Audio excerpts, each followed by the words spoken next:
ഒരുങ്ങി റെഡി ആയിട്ട് പോകുന്നത് വേറെ അങ്ങോട്ടല്ല. ഇന്നലെ മുതൽ ഭയങ്കര പല്ലുവേദന. അപ്പോൾ എന്തായാലും ഒന്ന് കാണിക്കാമെന്ന് വെച്ചിട്ട് ഉച്ചയ്ക്ക് ഫുഡൊന്നും കഴിക്കാൻ വേണ്ടി പറ്റി. അങ്ങനെ ഓട്ടോയും പിടിച്ചിട്ട് അങ്ങോട്ട് പോകുന്നതാണ് കാണുന്നത്. പക്ഷേ മൊത്തത്തിൽ ട്വിസ്റ്റാണ് നടക്കുന്നത്. അങ്ങനെ ഡോക്ടറെ കാണിച്ച് ഇറങ്ങിയതിന് ശേഷം 1-2 സാധനം മേടിക്കാൻ വേണ്ടി ഫാൻസിയിൽ വരുടെ തൊട്ടടുത്ത് തന്നെ ഫാൻസി ഉണ്ടായിരുന്നു. അവിടുന്ന് ഓരോ സാധനം എടുക്കുമ്പോൾ ഇത് നിൻ്റെ അടുത്തുണ്ടല്ലോ എന്ന് പറയുന്ന രംഗാണ് ഈ കാണിക്കുന്നത് എന്ന് പറഞ്ഞിട്ടുള്ള ആ സീൻ.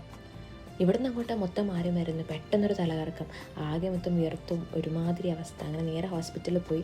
അവിടുന്ന് ട്രിപ്പ് ഇടണമെന്നൊക്കെ പറഞ്ഞു, പക്ഷേ ട്രിപ്പ് ഇട്ടില്ല. പിന്നെ മരുന്നൊക്കെ മേടിച്ചു.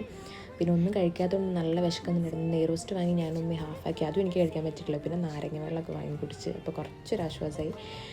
അങ്ങനെ നേരെ ഓട്ടോയും കുടിച്ച് വീട്ടിലേക്ക് പോകുന്ന രംഗമാട്ടോ. ഇത് പല്ലുവേനൊക്കെ കാണിക്കാൻ പോയിട്ട് മൊത്തത്തിൽ കാണിക്കേണ്ട അവസ്ഥയായി. പോകുന്ന വൈകി ഞാൻ വീട്ടിൽ തൊട്ടടുത്തുള്ള ഫ്രൂട്ട്സ് കയറാണ്. അവിടുന്ന് കുറച്ച് ഫ്രൂട്ട്സൊക്കെ വാങ്ങി, ഐസിൻ്റെ ഫേവറേറ്റ് ആയിട്ടുള്ള സ്ട്രോബെറിയും വാങ്ങി. അങ്ങനെ ഒന്നും വാങ്ങി നേരെ വീട്ടിലേക്ക് നടന്നു പോട്ടോ. വീട്ടിലെത്തിയപ്പോഴേക്കും ഉമ്മ ഓറഞ്ചും ആപ്പിളൊക്കെ കട്ട് ചെയ്ത് വെച്ച് തന്നു. അങ്ങനെ അതും കഴിച്ചു. പിന്നെ ഞാൻ പറഞ്ഞു വന്നത് ഓരോരോ അവസ്ഥ മാറി മറിയുന്നതേ എന്തായാലേ